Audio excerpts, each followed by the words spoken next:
Hey all, welcome to the team call, the very last team call we'll be doing on this book.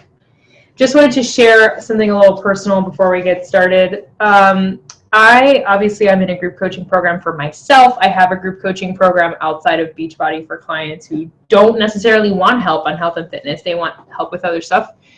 And I'm part of one for myself, and I had a 20-minute coaching call, one-on-one call today with one of the mentors, and she was talking about, she asked me, she's like, so what do you want to work on? And it always takes me like a minute to get to the place where I can think of like, what do I need to improve on? Like, I'm very good at like helping other people see that for themselves, and I'm not very good at seeing that for myself, which I think is pretty common. And I said to her, I quit my job that I was not happy at so I could have more time doing the things that I love to do, and so that I could have more time freedom, i.e. time to sit down and read a book, or stare at a wall for an indefinite amount of time, or go on a stroll, or whatever the hell I want to do. And now that I have created a life where I have that, I have no problem. That's okay.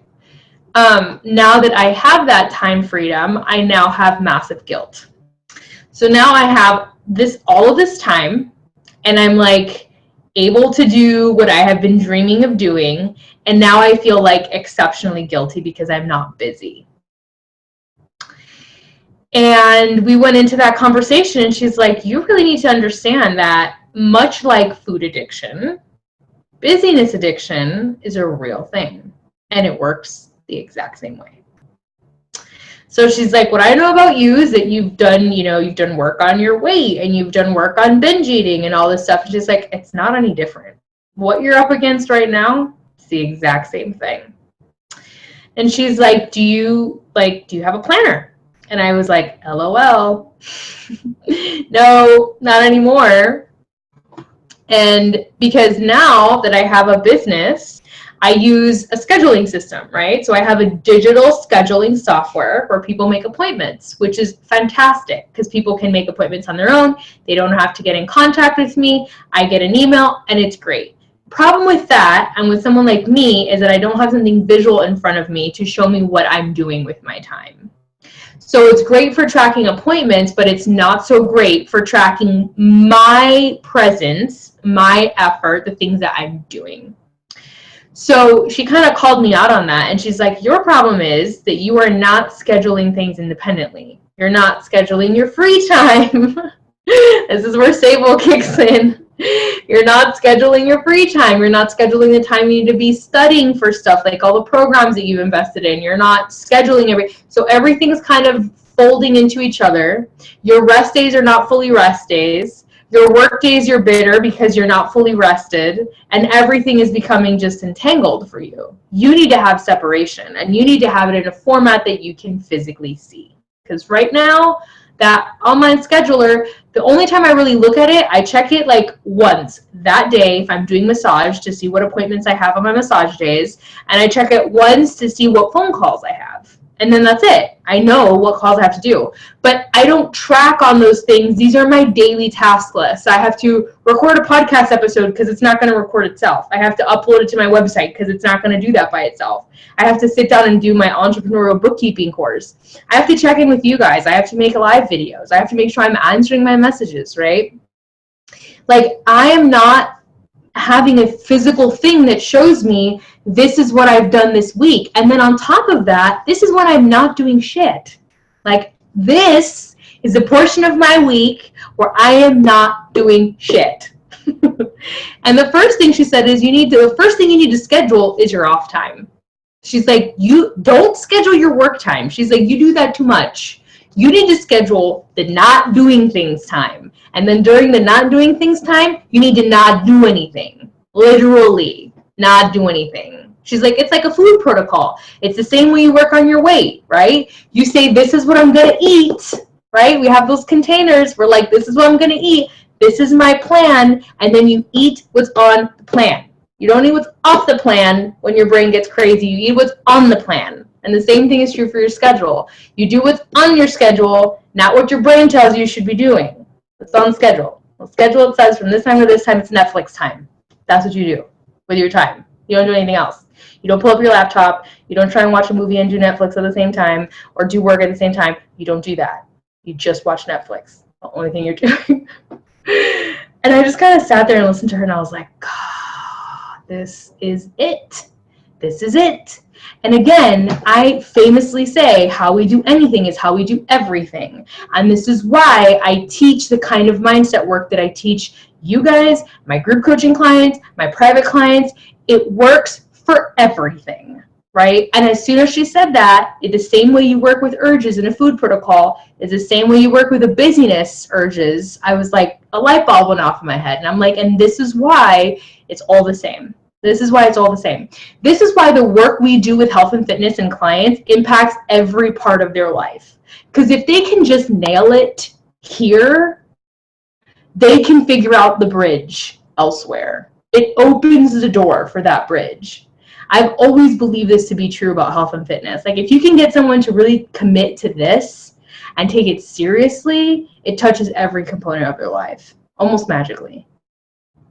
So I just wanted to share that personal story because I literally got coached on it today from a coach. And now I don't have a planner. I haven't purchased a planner in a while. I have just been relying on my online scheduler, and I'm about to go find a very simple, like, weekly appointment planner that does 15-minute increments. Like, I mean 15 minutes. Like, I need to get that specific because that's what I need in my life to be able to document what I'm doing. And then I guess I'm just going to use sticky notes for, like, lists that I do, like, per day or whatever. That's the system I think I'm going to start employing. Okay, so I came to this realization, but kind of the backwards way. So I was too busy and had to, like, schedule myself free time because I didn't have it. So kind of that opposite, like, where you didn't feel busy, like, I felt like overwhelmingly busy. And so I literally, because I am so OCD about day timers and calendars and things, I did have to block in time where I was not working. So it works both ways, and it's been so helpful. Because it's, I have to tell you, that's where I was. That's where I was, and that's why I quit my job. That feeling of overwhelm, like I'm too busy, that's where I was. So I'm like, I'm just going to quit my job, and then I will have time. And guess what happened? As soon as I had time, I fucking freaked out. I freaked out. And I'm telling you this because it's coming at you, sis. The same thing's going to happen to you. You're about to leave your job, and the moment you do, you're going to freak out. You're going to be like, oh my God. Now I'm not doing as much. I'm not productive. I'm not a valuable member of society. That's what starts happening. It's like, because we are used to producing at such high volumes and receiving validation for that not doing that now literally feels like ego death. I feel like I'm dying in my brain. That's what I'm going through right now. I know it's coming. I feel it. I've already been prepping and organizing myself for that. So, like, I already have goals for my first week of no job.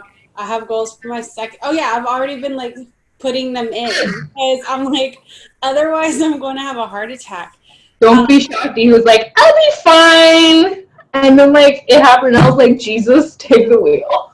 My husband, he already says now, like, I'm going to die trying to get there, like, let alone when it actually happens. Oh, my goodness. But the day timer for sure. And instead of the sticky notes, because I kept losing them, what I did is at Michael's, I got, like, the happy planner. They come in different sizes.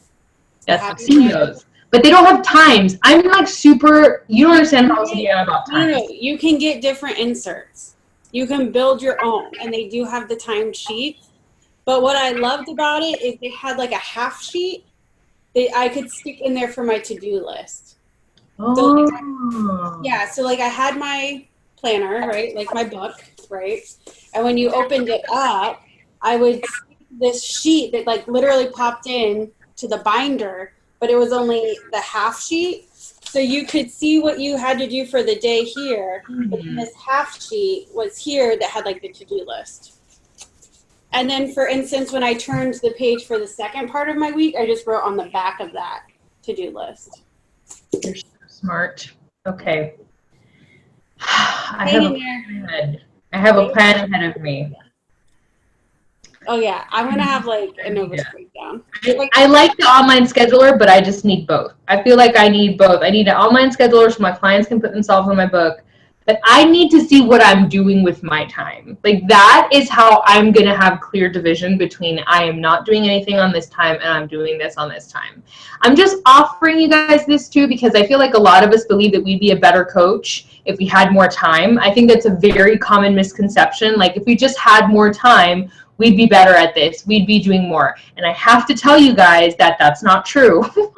Like I'm living proof of that. What happens when you finally get the life you've said you wanted is your brain freaks out, which is exactly what I teach my students. My brain right now, I have been in survival mode since I got divorced. I've been working 3 jobs. I've never worked less than 3 jobs. And that saved my life when I got divorced to keep my mind off of the drama. It was a necessary thing to work 7 days a week so that I could focus on producing, bringing in income, and it made me feel good about myself. And what I'm realizing is that I have lived in that pattern since that day, since that moment, almost 6-7 years ago now, that happened. And dropping that job was the beginning of me saying, I don't want this pattern anymore. I don't need to be doing this anymore. And the moment I did that, my brain was like, and now we're going to die. That was like the immediate next jump that it said, because for so long that was keeping it secure.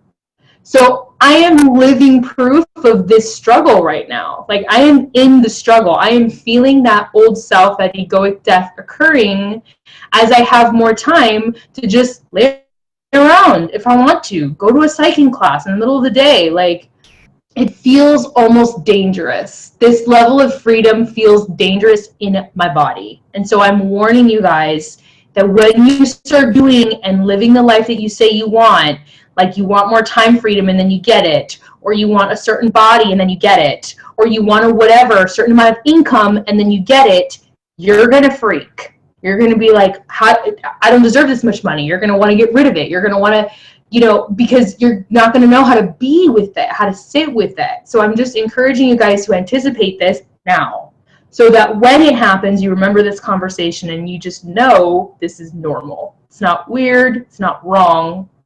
Normal thing. Yeah, that's what I'm struggling with now and I kind of feel like I'm in both places, but what I was going to offer around the scheduling is, and I don't know, Sable, if you know this, but I wanted to say that, I know Franklin Planner will give you dates and times, but I think they have like an electronic version where you can download and import into it, and it ties to like your email and all that stuff. So interesting. I'm old school. I like paper.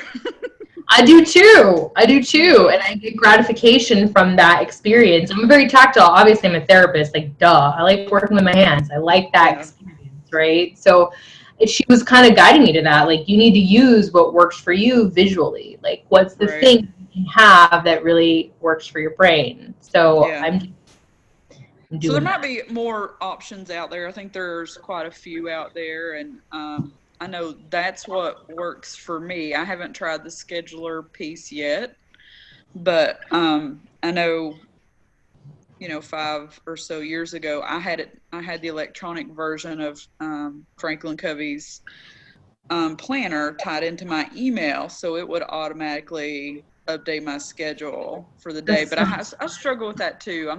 I'm kind of in a weird place. Like I'm struggling to prepare for where you are. And then I'm also struggling that, I'm not doing what I need to be doing, and just having that overwhelming feeling of having more time that I just don't know what to do with. So I feel like I'm experiencing both, and my brain is super overloaded right now. Well, you're kind of where Stable is, because she's preparing for this right now. She's on the out at her job, and she's already feeling the effects of that. So that's a good person for you to have that conversation with, because she's definitely, we've talked about it pretty extensively at this point, but I feel like that's exactly where you are. Yeah, because my company's making a decision about my job this week. I've had one interview about a different job in a different department because I'm not quite ready to make that transition. But, you know, the whole thing, like I've never had this much free time. You know, I'm used to managing my family, and I don't really, you know, and managing a personality and a person or people in this case. And I'm having all this free time, and it's very overwhelming, even though it's what I wanted. Yeah. And I just want to tie this into, first of all, we're about to talk about the law of receptivity, which I think is like exactly what we're talking about. Like somehow I feel like I opened up this conversation with this, and I'm realizing that we're talking about receiving for this call, which receiving time is a way of receiving, right? Receiving certain time freedoms is a form of receptivity. So it's like perfect. But I'm a Game of Thrones fan. My husband and I watched Game of Thrones, and it just ended. And it was a 10-year stint for all those actors. Like, they had relationships with each other on a deep freaking level. And an article just recently came out that Kit Harington, which is the main character, Jon Snow, like he was the leading protagonist, he recently checked himself into rehab for alcohol and stress. And I'm like, of course he did. People are shocked, and I'm like, he just lost his whole identity.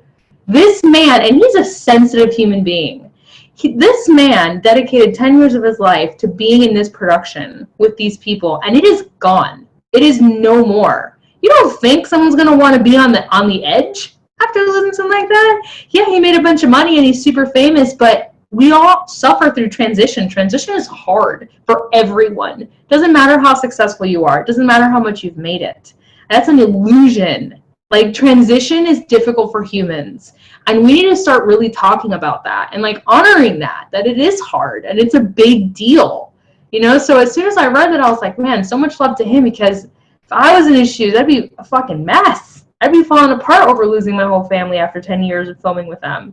I mean, I'm watching a documentary right now about it, and everybody's just in tears. Like, they're filming the last season, the director, the producer, everyone's like showing up on the set, like trying to hold back their tears as they're doing makeup for the last time. And, you know, it's like a huge portion of your life that you've dedicated to this. Like, you gotta grieve, and transitioning is hard.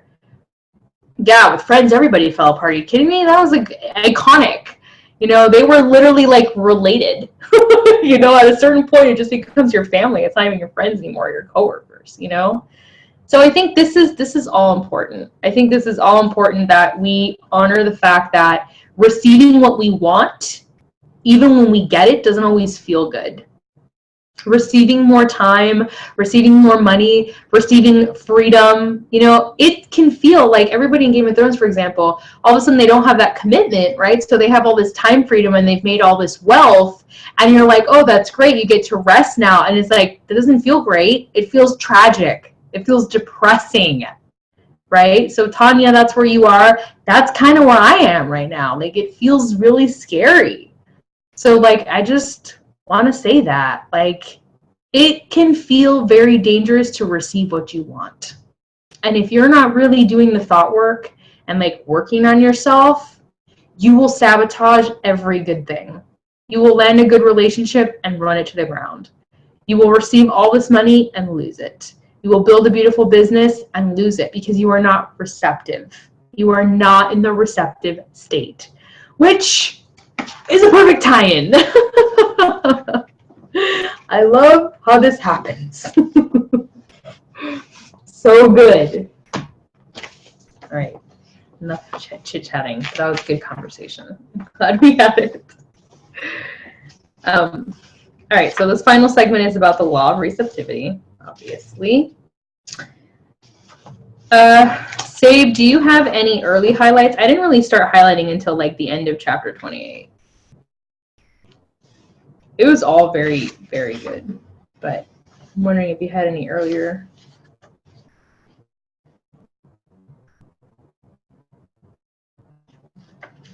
Shares a story in the beginning of like a company that pretty much. Yeah, I mean, I had a couple, but it's just more of like the overall, you know, feeling. So the 28 was stay open. like for instance, many readers have told us that the law of receptivity was the hardest of the 5 laws for them to accept and put into practice personally. And I totally agree with that statement. I have a hard time even when someone wants to buy me a cup of coffee. Like I have to like take a deep breath and be like, that's okay. How does it make me feel when I buy someone a cup of coffee? Like I feel good about that. I enjoy treating someone else.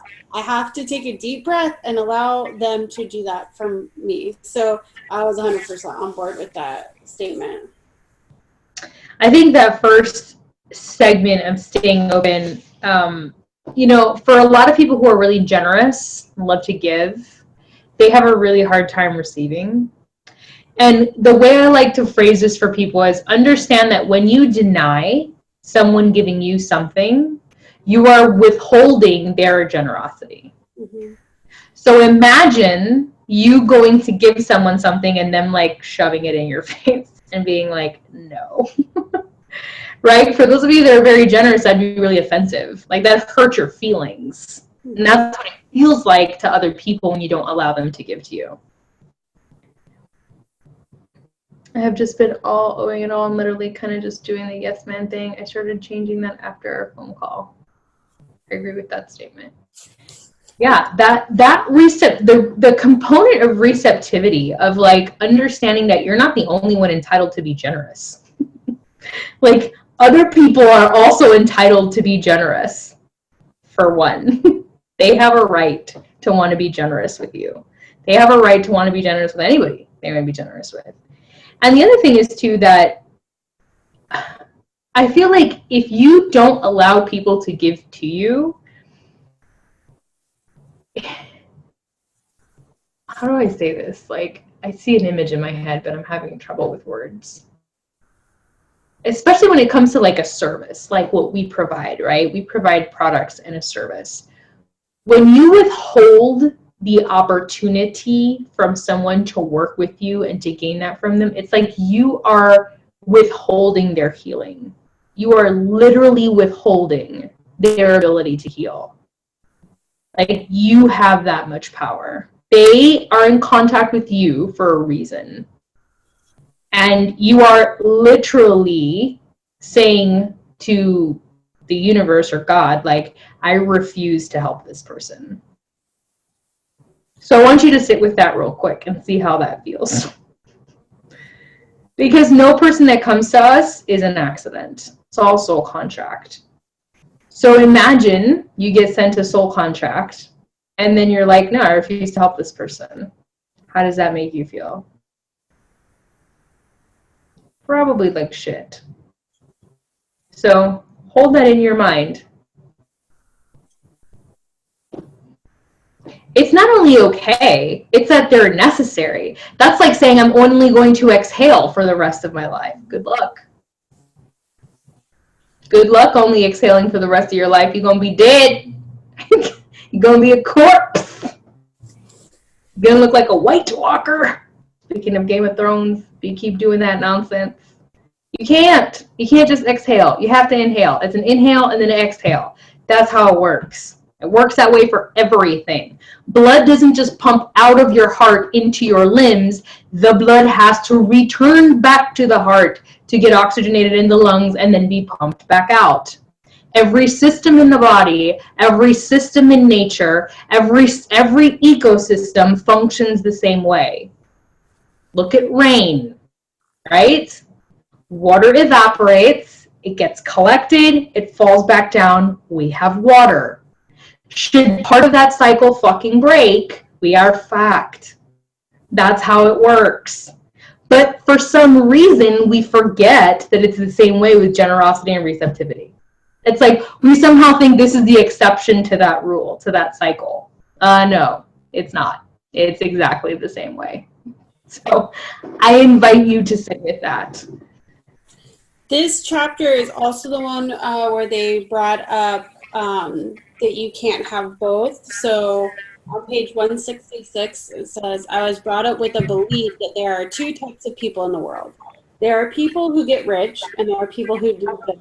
My belief system said that you're one or the other. You can't be both.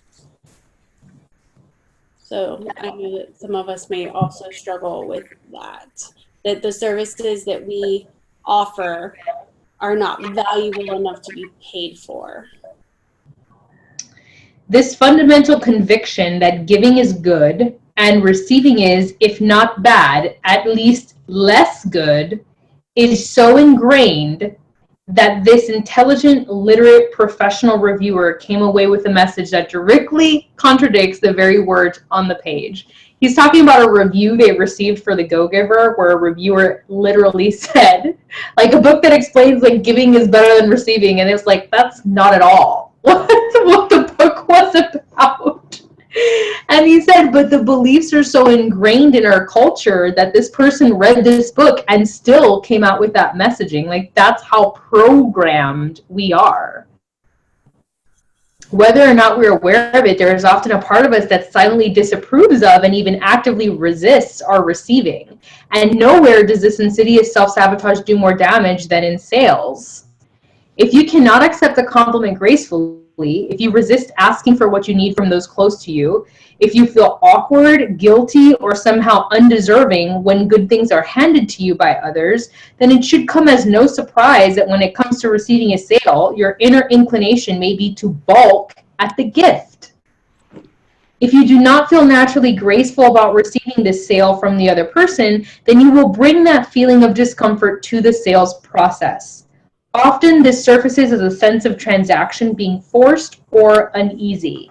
You can seek to remedy this discomfort through the use of formulas and techniques, but you and the other person will both sense the underlying unease. At best, it will discolor the experience and put a damper on future exchanges with this person. At worst, it can sabotage the sale itself. The problem, as Joe eventually realizes, is that if you don't let yourself receive, you're refusing the gifts of others and you shut down the flow. And the flow is exactly what your business is all about. The flow is the goal and purpose of sales and selling. In the world of biology, it expresses itself through the exchange of oxygen and carbon dioxide. In the world of sales, it expresses through the exchange of products, services, value, and money. But it's the same flow in either case. It is breathing. It is life. It's probably the most articulate page. So good.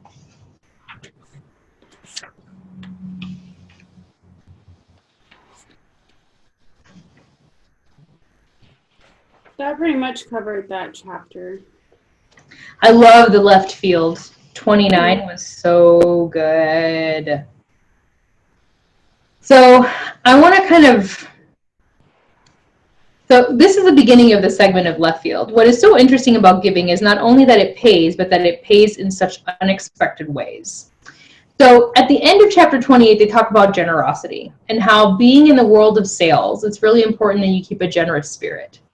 That means that you, as well as making yourself receptive to receiving a sale, that you are willing to give value without an attachment to the outcome of that value.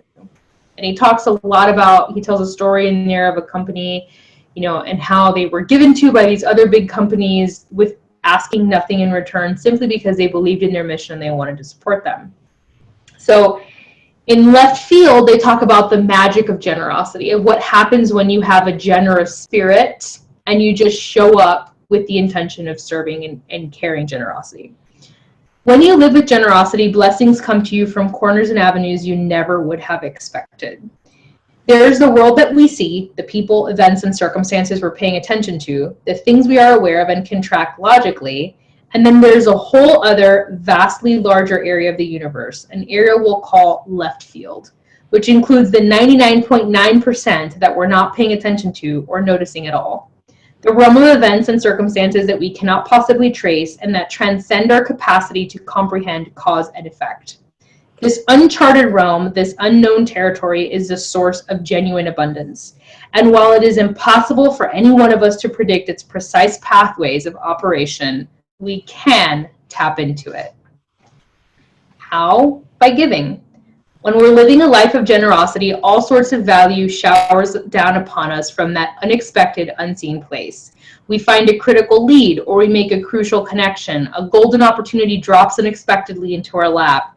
We have some incalculably valuable thing to come to us, not from the person or the place we were perhaps expecting or hoping for it to come from, but from out of left field. The greatest gifts will come to you at moments and from places you least expect. When you live generously and focus on creating value for others, great value will come to you, suddenly and unexpectedly, and in amounts far exceeding anything that anyone owes you. I love this chapter because this is my experience of life. I have experienced such good fortune in my life, and I don't think that it's random. I think the reason I've had such good fortune and I've had success to any degree has been because I am a genuinely generous person of my time, of my energy, of my education, of my wisdom, of my goodwill, of just wishing well for people and wanting to see people win. I am genuinely generous. And because of that, it always finds its way back to me. People always want to help. They want to support me. They want to encourage me.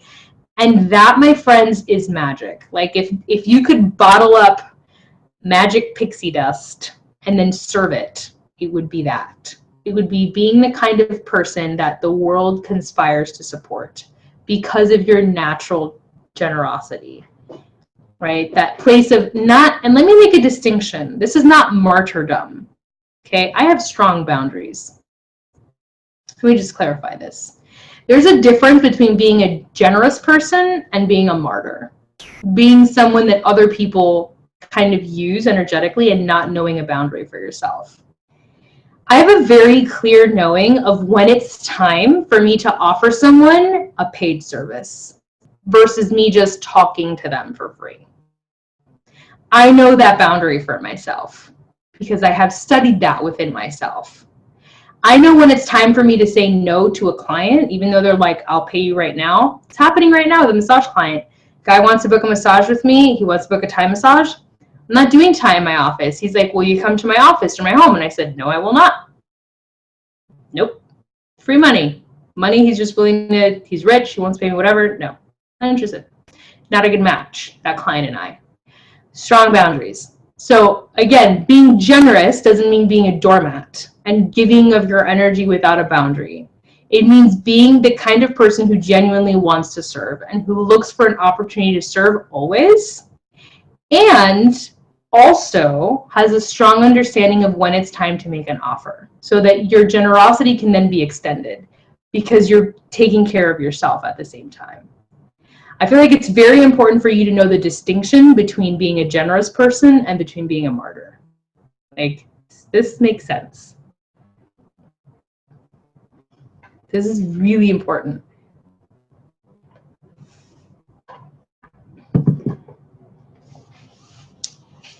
Right. Just wanted to throw that out there.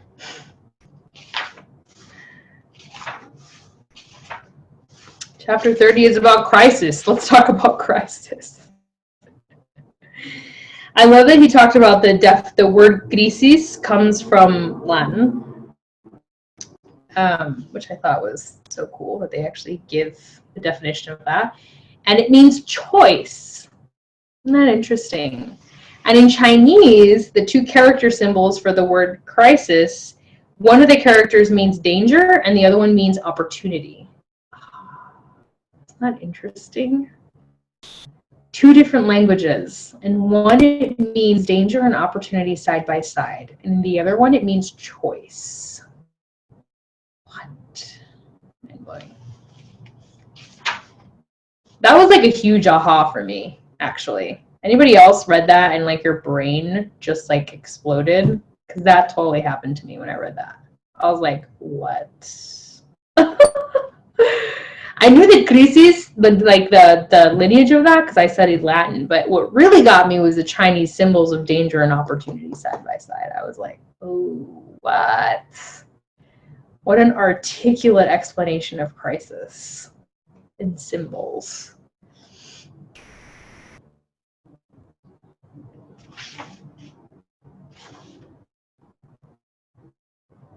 This chapter was like super, super good. Adversity changes us, but how it changes us is a crisis. a choice. Imagine losing your home, your family, your possessions, even your hope. For some, such an experience can lead to growth, wisdom, and great depth, while it leads others to become hardened and embittered.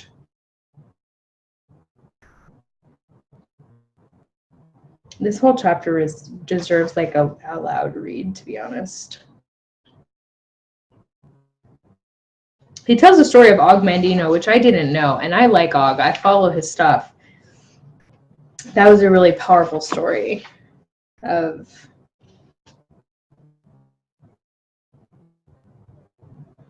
these great gifts that come to you from unexpected places rarely arrive neatly wrapped and clearly marked, like lottery winnings in the mailbox or a new car in the driveway. Often they present themselves cloaked in the guise of crisis. The person who asks the thorniest questions and voices the most difficult objections turns out to be one of your most loyal clients. The one who doesn't answer your emails and never buys your product gives you a referral who becomes a customer of a lifetime. The layoff that takes away your job steers you toward a new position and proves to be far more satisfying and lucrative. This sense of crisis as a fork in the path is not unique to the East. The English word crisis comes from the Greek word krisis, not Latin Greek, which means choice. During the Great Depression, a traveling sales entrepreneur named Henry J. Kaiser built businesses that put tens of thousands of people back to work. Kaiser was so consistently fair to his employees that he earned the respect and admiration of trade unions, an especially impressive feat for the times. What is most intriguing about Kaiser's long and illustrious career is that his greatest achievements grew out of his response to failures, businesses closings, and other catastrophes. On his deathbed, Kaiser reiterated a saying that had guided him his whole life: problems are simply opportunities in work clothes. When you live a life of generosity, the world will bring you moments of shining good fortune, and they will often be decked out in tattered, oil-stained overalls. This is why we often miss our great opportunities. We turn a deaf ear to the whispers of our intuition and fail to see the work-clothed disguise. It's important to have a plan, but if we are too narrowly wedded to our own carefully blueprinted footpaths, we are more likely to miss the broader avenues that appear unexpectedly around the next bend in the trail.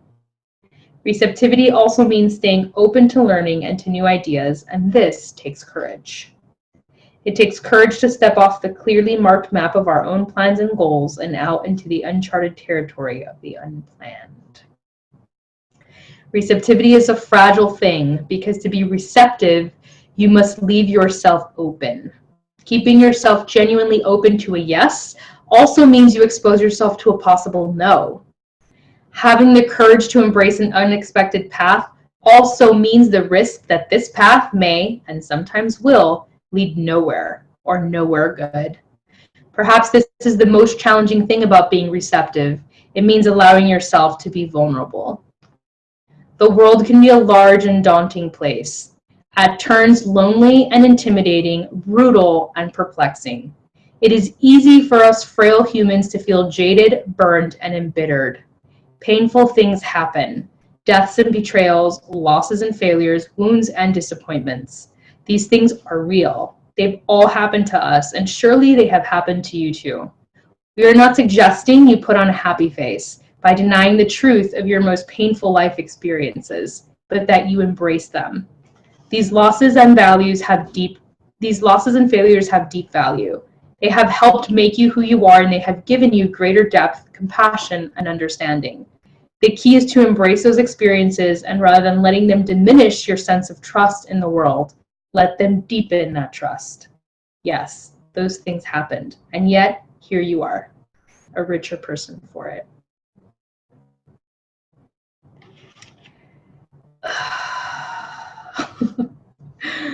That segment totally jumped into my spirit because it's so true, right? Like it's honestly so much easier to be embittered by life. It's so much easier, you guys. It's like so much easier to have hard things happen to you and be like, fuck it, and live that kind of life. That's like really easy. That actually doesn't take any work at all. Think about it. How much easier is it for you to do that than for you to choose to stay open?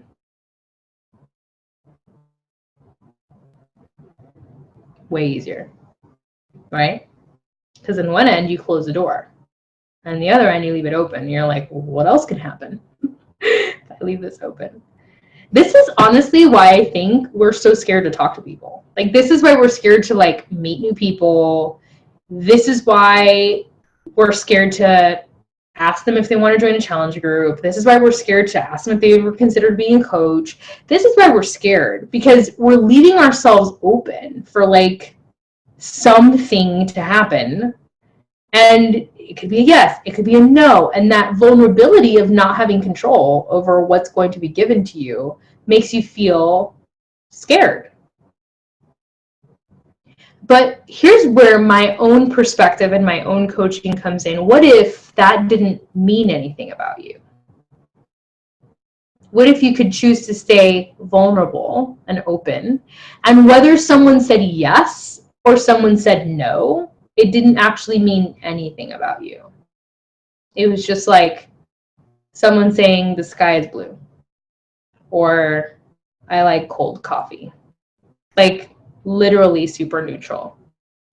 Like, if you like hot coffee and they like cold coffee and they say they like cold coffee more, you're not going to go into like a rage of self-hatred for you liking hot coffee and then go hide in a hole for like 2 weeks. But if someone says that to you online about a fitness program or something, you fucking think that you're the worst and decide this is not for you. Right? It's like the exact same thing, but in one arena, you're like, oh, they like cold coffee and they don't like hot coffee. I like hot coffee. Whatever. And in the other one, you're like, oh my God, I am terrible. I'm the worst. Like, why? Like, do y'all resonate with that? Why do you do that? Tell me why you do that. Tell me why that happens. Why does that happen to you? Share with me your experience of this.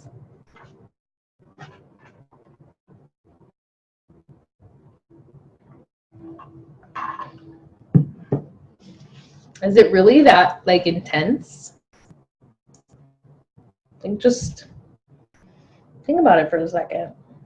Is it? Or is your mind drama intense? I mean, I'm super dramatic, but I have worked through that. But I would say before I would get I would be emotionally distraught because it comes from this place of need. Yeah. Because you need them to say yes to you. You need them to want your product. One, if you're using this for a financial resource, right? You need to pay bills. You need to make money. Two, as validation that you are a good coach, that you know what you're doing, that you're successful. So coming from this place of need or, lack of or want so strongly, when you are faced with a no, that is devastating. So, you nailed it.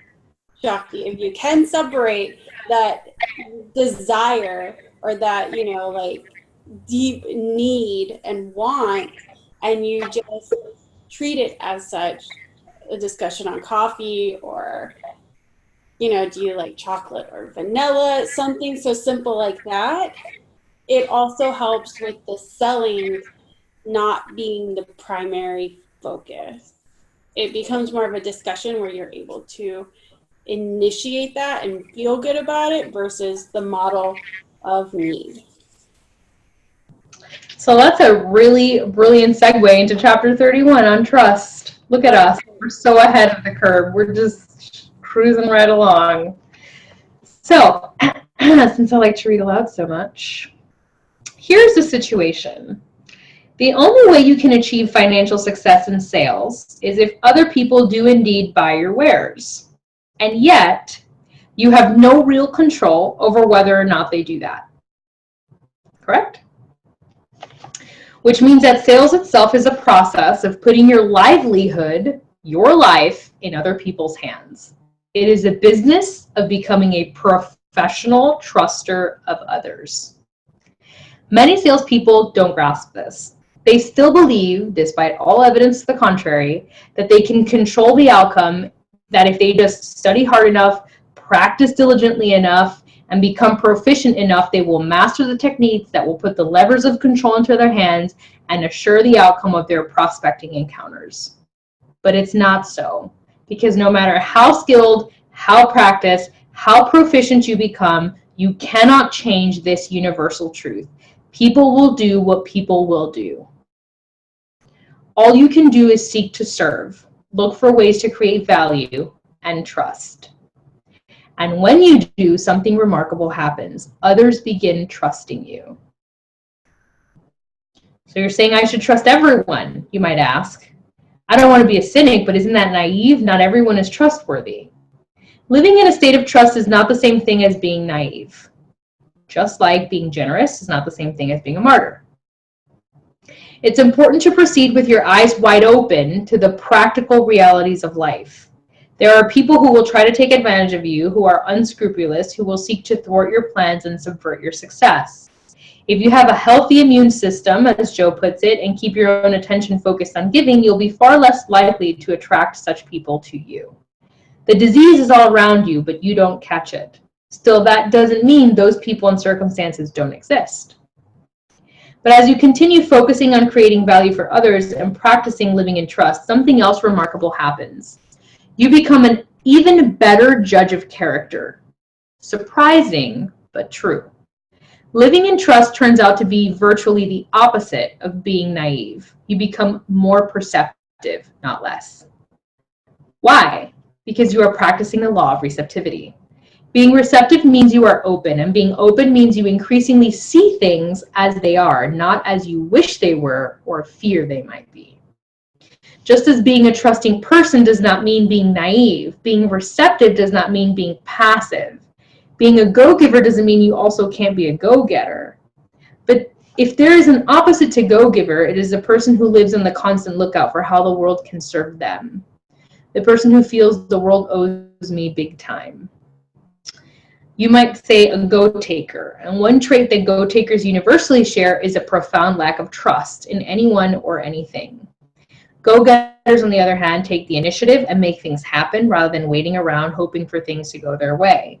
Go-getters get things done. In fact, everyone we know who is a genuine go-giver is also a powerful go-getter.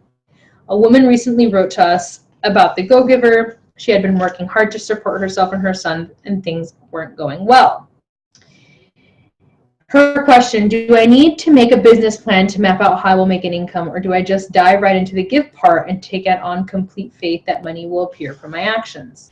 Yes, we replied, you need to make a plan. Faith and pragmatic planning are not mutually exclusive. Both Ernesto and Nicole from the original book started out with very practical business models, selling hot dogs, designing and selling software, selling challenge packs, selling products, right? And indeed, so does everyone else in the book. Receiving is not something that simply happens on its own. It is a partnership between you and the world, and you each have a part to play. Living in trust means that having made your plan, you put it fully into action, investing it with excellence, consistency, attention, empathy, and appreciation. Sales, as we mentioned earlier, is much like farming. You prepare the soil with care, you choose and plant the right seeds, you stay faithful to your watering, weeding, and cultivation, and God and nature do the rest. But you do have to plant and cultivate. Create value, touch people's lives, build networks, be real, and stay open. Plant, trust, harvest. That was the end of the book. Boom. That's so big. That trusting. I will tell you, there's a challenger that recently came to my life. And I was listening to, I think it was a podcast earlier, where talking about people like signing up with you to work with you. And sometimes it's not that our products or our services aren't a good match for them. It's timing. It's circumstance and timing. I've living proof of this over and over again. The most recent challenger I had join our challenger group for June has been following me for 3 years since I started Beachbody coaching, and has not worked with me in those 3 years. And recently, she got a very scary fucking diagnosis, and it scared the pants off of her. I mean, she literally freaked, and she ran straight to the person that she knew she could trust with that information. Came to me. She said, what do I do? And I said, if I was you, I would start sleeping more. I would start changing your nutrition, stat. I would start supplementing with things that are like anti-free radical right now so that you can combat what you've got going up and boost your immune system. I would start reading this, and this. Like, I told her all the things. Some of the things I told her are products she can buy from me. Some of the things I told her are not. They're free things that I just told her because I know they make a difference. Okay? That was me just giving value because I'm a generous person. I want to help her. What'd she do? Bought the challenge pack. That conversation. Literally was like, send me the link to your nutrition group. I need to do it. I need to learn how to do this. Boom, done. Sale. Sometimes the circumstance in people's life have to align for them to finally come to a place where they say, I need to do this with you. Your job is to create so much value in the minds and lives of people that when the timing is right for them, they're like, I know exactly who I'm going to go talk to. I'm not lost. I know exactly who I'm going to reach out to. This person for XYZ reason. That's your job. Your job is to continue to cultivate who you are, cultivate yourself as a coach, cultivate your identity and your brand, your messaging, the things that you bring to the table and you want to offer people, and create the bedding for people to arrive and say, I need help. Can you help me with this, right? But if we're inconsistent with our own work, if we're inconsistent with our own thought work, if we're inconsistent with our own self-care work, if we're inconsistent with our messaging, if we're inconsistent with the way we show up, they won't ever catch wind of you. They don't know who you are. They don't know what you do. They don't know what you can bring to the table for them. Okay? So this is super important. I feel like I can't talk about this enough. Right? Creating the bedding, creating that safe place that people know they can come to you. That's really your job, you guys, as a coach. That's how you build a business. One of the things I'm learning right now is how to build a simple funnel system for bringing in clients, giving them something for free that they can use immediately in their life, and then offering them something a little bit more advanced. And so I'm researching this for my own business and my own clients, and then I want to bring this training to you guys, teach you guys how to do this in a very simple way so that you guys can start implementing this on social media and otherwise to start bringing in your people, kind of tailoring your audience into who are the people that you can really serve and help. So again, my goal continues to be to teach you how to run a real business, not just an MLM, not just a network marketing company. I want to teach you how to run an actual business, how to be an actual CEO, and how to think like one, how to live like one, and how to serve like one, more importantly, so that you can have the impact that you desire to have. So I hope that this book was super inspiring to you guys, because it was one of my favorite things that I've read in a really long time when it came to business and money and sales. And just an FYI, in July, we will be doing Go Giver Influencer. There's another one called Go Giver Influencer. So keep your eye out for that book. We're going to be ordering as a team and reading it. Y'all have plenty of time to read it and to get it.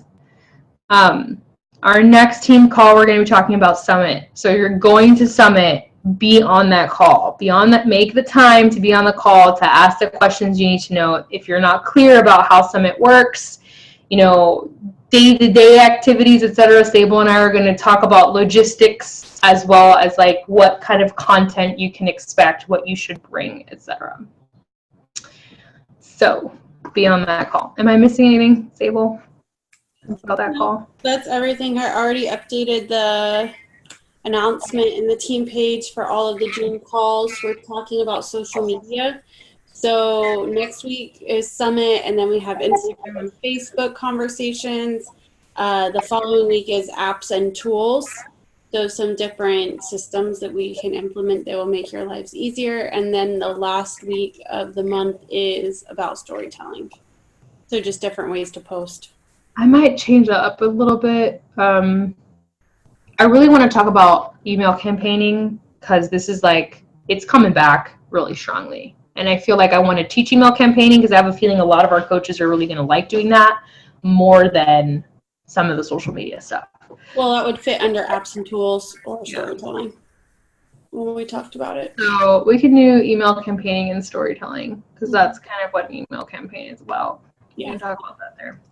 But it's basically going to be how we do marketing, how we run our marketing, how we do branding and presentation, all that stuff is what June is going to be about. So if you're still like, I don't know who I am, I don't know my identity, I don't know how to build it, I don't know how to bring value to public spaces, and this is going to be the conversation for you.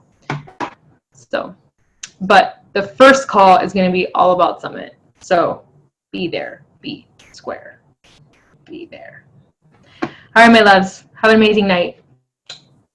I love you. Bye.